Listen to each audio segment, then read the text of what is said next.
Hello, আসসালামু আলাইকুম কমার্সের শিক্ষার্থীরা। First year. তো সেক্ষেত্রে ফার্স্ট ইয়ারে ব্যবসা সংগঠন ব্যবস্থাপনার জন্য তোমাদের 5টা চ্যাপ্টারের মধ্যে আমি তোমাদের আজকে 4টা চ্যাপ্টারের সাজেশনস দিয়ে দিব।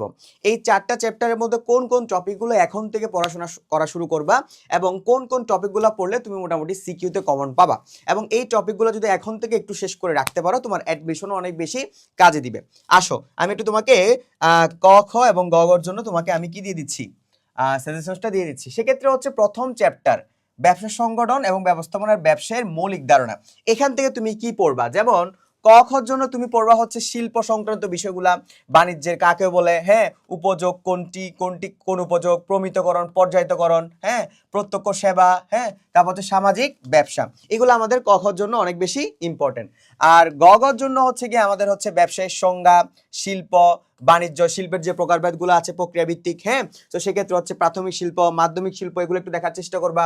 প্রত্যক্ষ সেবা, পুনরপ্তানি কনসেপ্টটা একটু বেশি দেখার চেষ্টা করবা, কারণ তুমি দেখবা ঘ এবং গতে যে সকল প্রশ্নগুলো আসে মোস্ট অফ দ্য কেসেস পুনরপ্তানি থেকে সবচেয়ে বেশি আসে। তো ফার্স্ট ইয়ারে তোমাকে এই জিনিসটা অনেক বেশি হেল্প করবে। তারপর আমদানি রপ্তানির সংজ্ঞা, বিভিন্ন প্রকারের শিল্পের সংজ্ঞা এবং প্রকারভেদগুলো, যেমন যৌগিক শিল্প, হ্যাঁ, বিশ্লেষণ শিল্প, ওকে, মাধ্যমিক শিল্প, প্রাথমিক শিল্প, এই টপিকগুলো একটু ভালো মতন এখন থেকে একটু স্টার্ট করবা পড়াশোনা। ওকে, দেন এক মালিকানা ব্যবসায়ের ক্ষেত্রে হচ্ছে কখর জন্য দেখবা হচ্ছে কি তোমার এক মালিকানা ব্যবসার সংজ্ঞাটা দেখবা, তারপর হচ্ছে বৈশিষ্ট্যগুলো দেখবা, উপযুক্ত ক্ষেত্রগুলো দেখবা, এবং স্বাধীন সত্তা এবং কৃত্রিম ব্যক্তি সত্তা কাকে বলে, অনিশ্চিত স্থায়িত্ব কি, এই বিষয়গুলো একটু দেখার চেষ্টা করবা। সেক্ষেত্রে কৃত্রিম ব্যক্তি সত্তা বা স্বাধীন সত্তা কথাটা হচ্ছে কি আমাদের খ নাম্বার একটু বেশি আসে।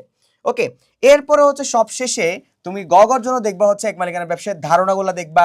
তারপর হচ্ছে তোমাকে একটা ব্যবসায়ের টাইপ দিয়ে দিবে, তোমাকে বলবে যে একজন মালিক সব কাজ করে, সেক্ষেত্রে এটা কোন ধরনের ব্যবসা হতে পারে, তুমি অবশ্যই অ্যান্সার করবা এক মালিকানা ব্যবসা। তো এই ধরনের তোমাকে কিছু ক্লু দিয়ে দিবে, হ্যাঁ, এই ক্লু ধরে তুমি তোমার সৃজনশীল প্রশ্নগুলো লিখতে হবে, এবং সবচেয়ে বেশি আসে হচ্ছে গিয়ে এক মালিকানা ব্যবসার বৈশিষ্ট্যগুলো সিকিউতে একটু বেশি আসে, এবং উপযুক্ত ক্ষেত্রগুলা, তার পাশাপাশি সুবিধা অসুবিধা লিখতে জানতে হবে, কোনটা সুবিধা এবং কোনটা অসুবিধা। এবং সবশেষে দেখবা হচ্ছে টিকে থাকার কারণ, মানে এক মালিকানা ব্যবসা কেন বৃহদায়তন ব্যবসায়ের পাশাপাশি টিকে আছে এখনো, কেন বিশ্বের প্রায় 85% ব্যবসা এক মালিকানা ব্যবসা, এটা একটু তুমি ইমপ্লিমেন্ট করার চেষ্টা করবা। সো টিকে থাকার কারণটা একটু লেখার চেষ্টা করবা।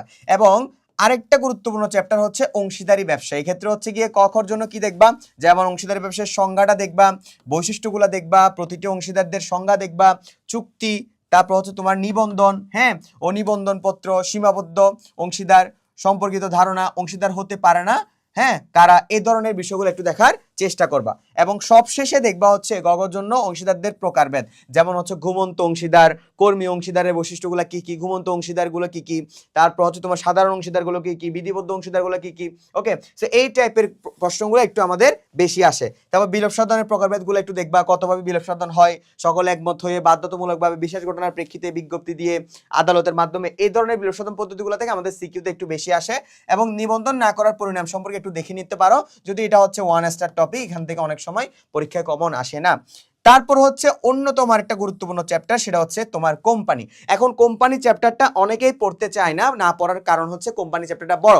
এখন তোমাদের যাদের কোম্পানি নিয়ে যাদের প্রবলেম আছে, তোমরা চাইলে আমাদের এই যে একাডেমিক অ্যাডমিশন কোর্সটা এনরোল করে নিতে পারো। এখানে আমরা মোটামুটি কোম্পানির চ্যাপ্টারটাকে খুব ভালো মতো বিশ্লেষণ করেছি, এবং প্রত্যেকটা চ্যাপ্টার এখানে যা যা দেখাচ্ছি এগুলো প্রত্যেকটার খুব শর্টকাট টেকনিক সহ এই কোর্সে সবকিছুই দেওয়া আছে।